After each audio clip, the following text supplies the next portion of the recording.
I'm Chef Mariko. Today I'm going to show you how to make a jelly bean drink with tequila.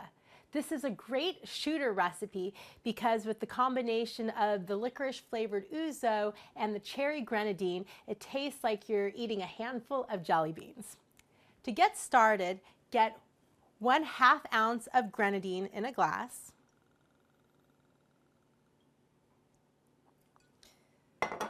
Then add 1/2 ounce of tequila.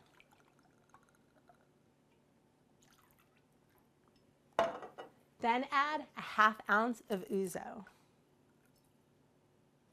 By pouring all the ingredients in separately, it actually layers the shooter. So you start out with some licorice and you end with the cherry.